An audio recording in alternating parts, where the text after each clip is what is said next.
Assalamualaikum warahmatullahi wabarakatuh. Balik mana nang channelku Calin Review.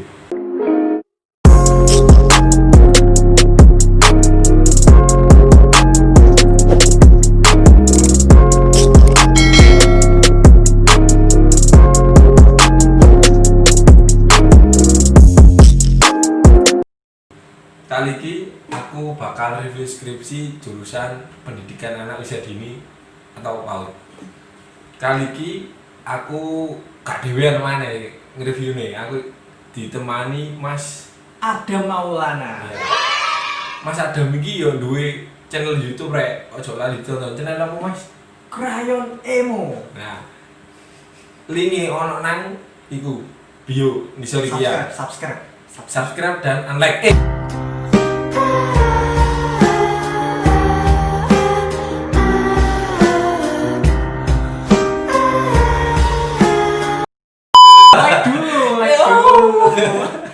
Ya like ya. Nah, daripada kesuwen yuk akan omong mergone opo iki kan ilmu asik. Kan mergone ilmu kan insyaallah bermanfaat bagi sing membutuhkan. Ya bagi masyarakat gak kanggo.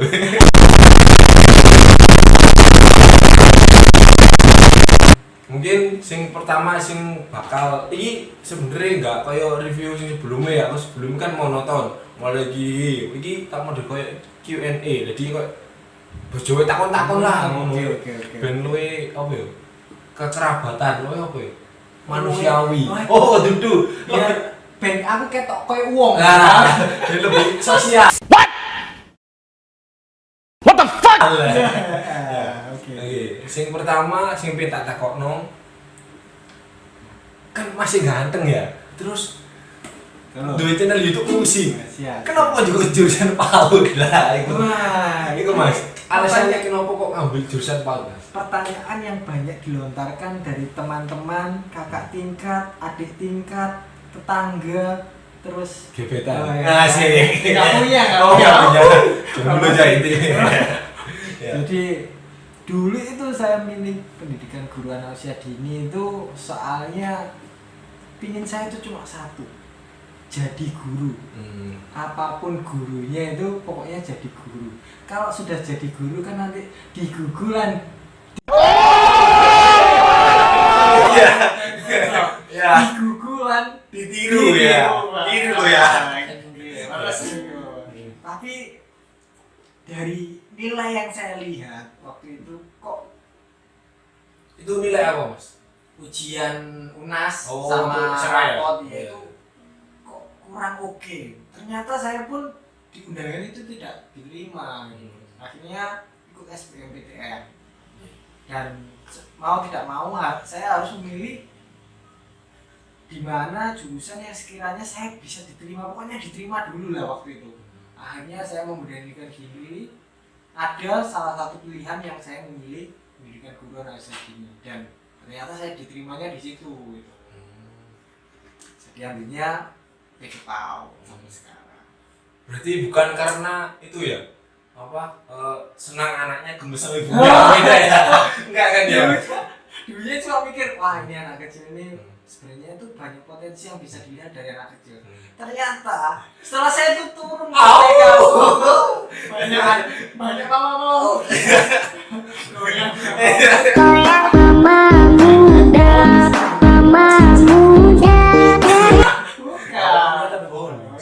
Iya. Oh ya, terus itu Mas. Kan skripsinya sampai niku ngambil judul apa Mas? Oh, dulu itu sebentar saya ingat-ingat. Kepercayaan diri anak di lingkungan rumah saya. Jadi judulnya itu saya itu tinggal di lingkungan pabrik gula Jombang. Jadi untuk saya itu lebih mudah mengamati anaknya itu, jadi saya ambilnya di lingkungan saya sendiri di pabrik gula.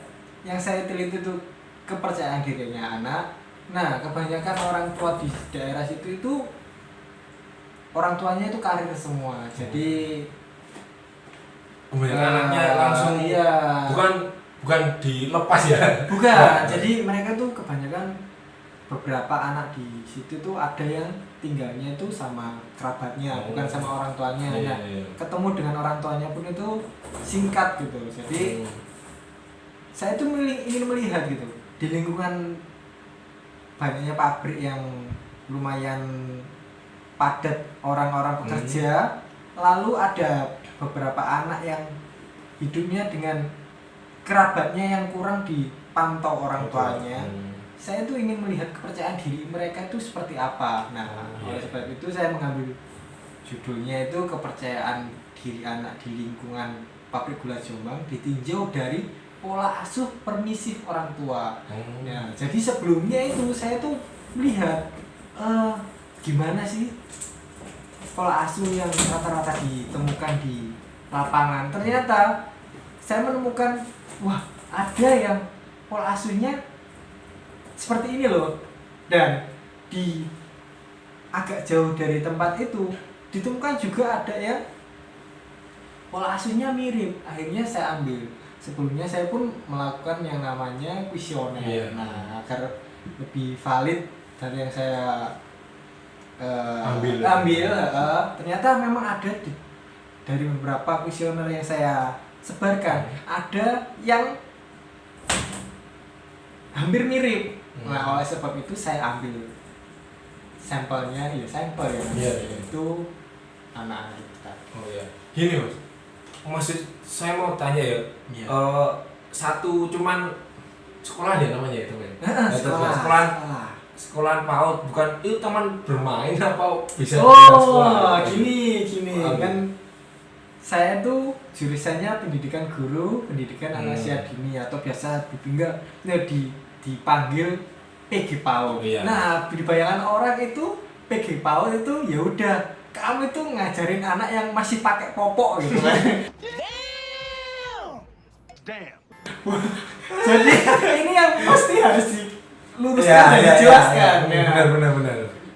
Pendidikan anak usia dini itu bukan kok yang hanya yang teman-teman tahu PAUD ini, PAUD A, PAUD B, PAUD C, bukan. Pendidikan anak usia dini itu ada di rentang usia 0 hingga 6 tahun. Tapi ada di beberapa negara itu yang lingkup pendidikan anak usia dini itu 0 sampai 8 tahun. Tapi di Indonesia sendiri itu menggunakan 0 hingga 6 tahun gitu.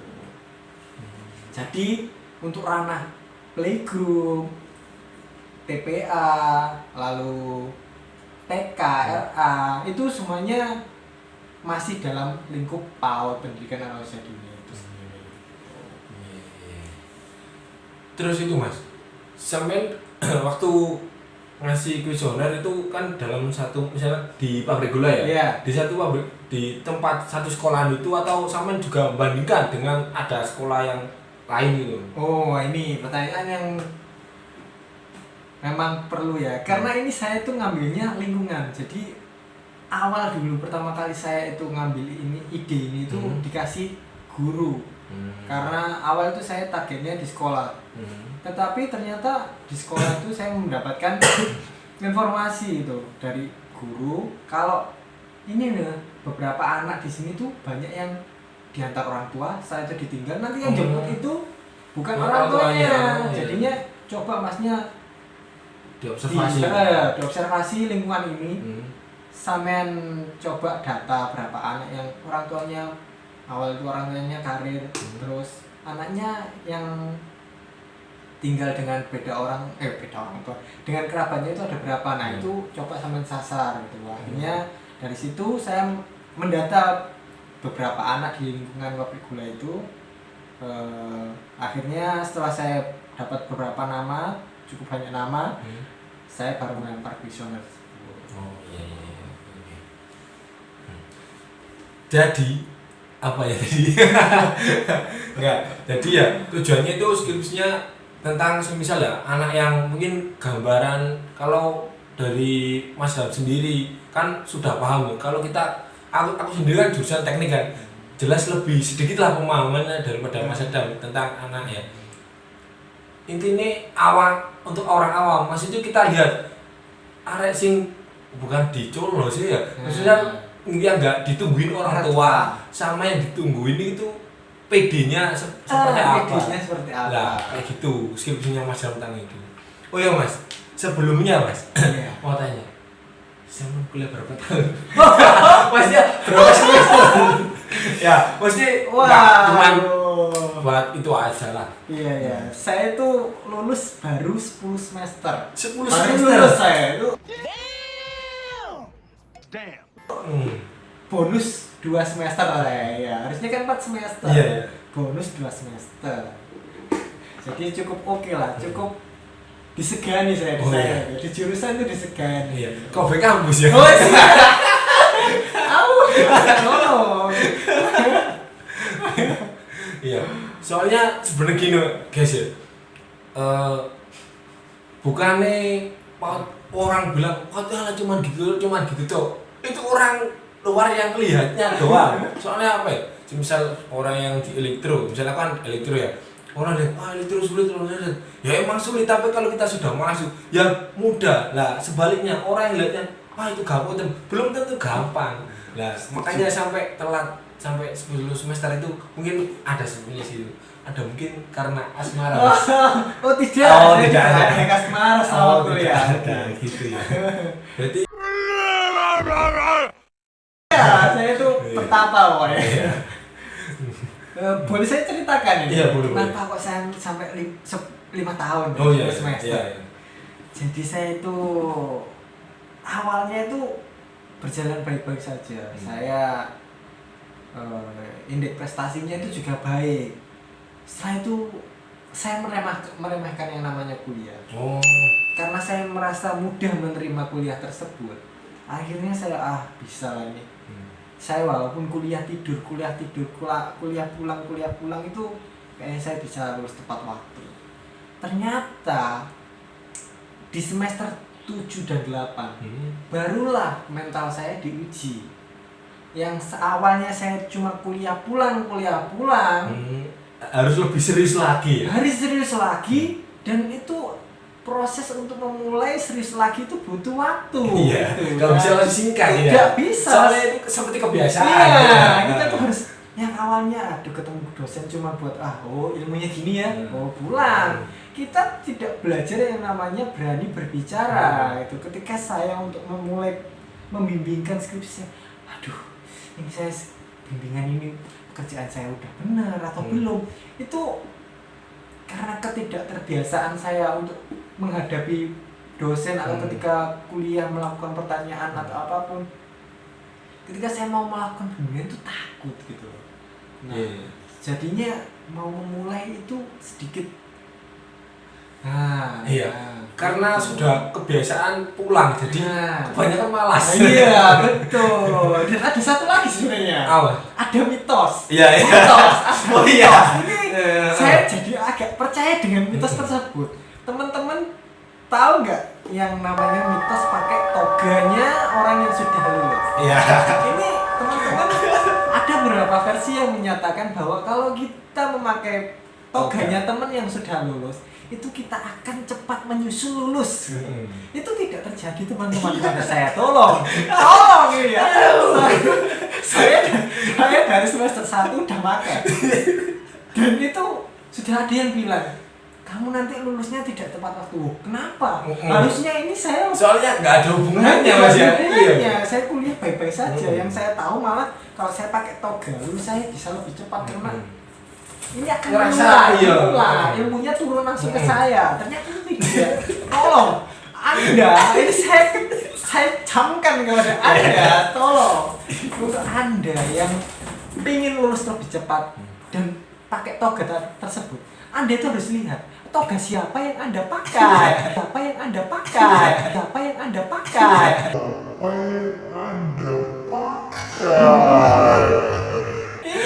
Kalau Anda makanya toga yang orang-orang lulusnya terlambat, ini sepertinya Anda ini berpengalaman. Iya, sebenarnya saya nggak beda jauh. Cuman bedanya saya lulus lebih dari 8 semester. Lebih ada 10 semester. Tapi jumlah semester lulusnya sama.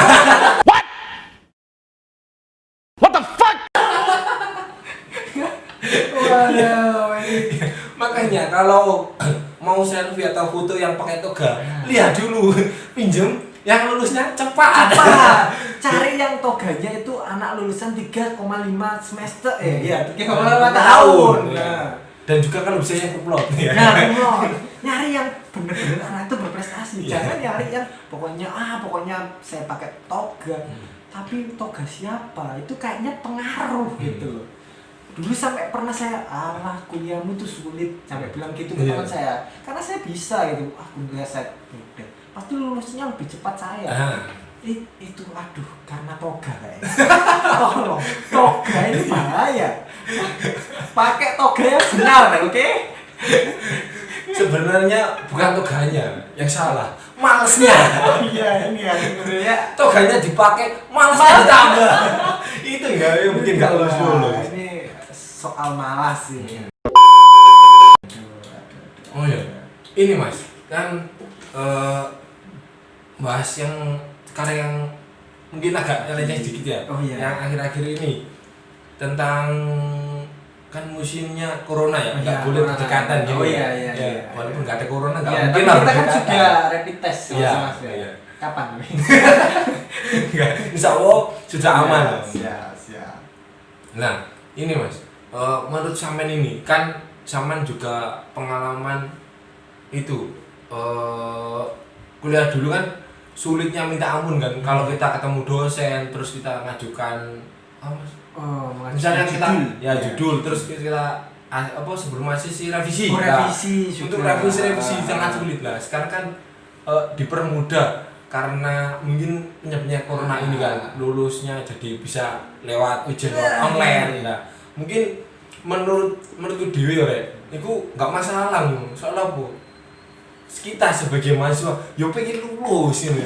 Tapi di sisi lain ono sing kaya adik kasih ngomong, kok enak lulus sing ngono ya. Yo piye maneh yo iku resiko sing kita terima ngono. Soalnya apa? Kita bimbingan lewat online. Kita sidang lewat online. Yo fair-fair wae ngono lho. Bagiku mungkin ada versi beda lain dari Mas Adam. Kayaknya hampir sama ini. Hampir sama. Ada orang tua ini, saya lebih ke orang tua. Mungkin memang ada beberapa orang tua yang ingin menyaksikan anaknya di wisuda secara langsung. Tapi ada beberapa yang ini malah jadi kesempatan baik untuk lebih bisa menyelesaikan skripsinya. Kalau dilihat ini seperti saya ya. Dulu itu memulai untuk memberanikan diri bertemu dosen, menghadapi dosen, melakukan bimbingan. Itu tidak mudah, butuh proses. Nah, ini adalah saat yang tepat gitu buat teman-teman yang tidak memiliki keberanian tersebut. Ini waktu yang tepat buat, menurut saya ini waktu yang tepat buat sikat habis. Ngomong cuma sekedar kirim. Karena ngeprint juga butuh uang. Sekarang cuma online. Itu kalau kalian tidak memanfaatkan ini, tolong pakai ya, tolong. Jangan jadi orang apalagi sidang cuma lewat online. Ya itu. Anda tidak pernah membayangkan berdiri di depan 3 atau ada yang berapa ya? Kalau saya itu ada 1, 2, 3, 7 penguji. Saya itu berapa ya? 3 penguji atau 4 penguji, saya lupa. Dan segitu, itu berdiri ya, itu rasanya kaki itu lemas, keringat sejagung-jagung, tiba-tiba jadi bakso. Mau saya makan keringat saya, tolong. Anda cuma di depan PC, laptop, itu PA banyak, Anda tinggal lihat. Anda kalau sidang di depan dosen langsung. Tolong. Kalian mau awal buka pintu, mau masuk itu kayak lihat itu rumah. Masa di depan dia udah masnya itu pakai logikanya itu sedredeg ngono. Jadi dosen Bukan itu maksudnya. Maksudnya. Aduh. Maaf dosen. Saya klarifikasi. Perasaannya maksudnya semisal kita sebenarnya itu kalau buat anak-anak yang pede yang disebutnya Mas Adam tadi, semisal dari awal kuliah sudah membiasakan ketemu dosen, sering komunikasi, sering guyon, sering tanya tentang mata kuliah bakal lebih enjoy ketika itu. Tapi kalau kalian kuliah pulang, kalau ngopi lumayan masih ada dapat teman. Kalau pulang temennya siapa? Jangan-jangan kalian ngapain di kosan ya? Ngapain ya? Warga VPN. Anak kas VPN. Oh iya saja. VPN. Oh, VPN juga ya. Iya. Manusia gitu, Oh, iya. manusiawi. Oh ya, selanjutnya Mas, kita mungkin langsung ke skripsinya lebih mendalam ya Mas ya. Tentang tadi kan tentang observasi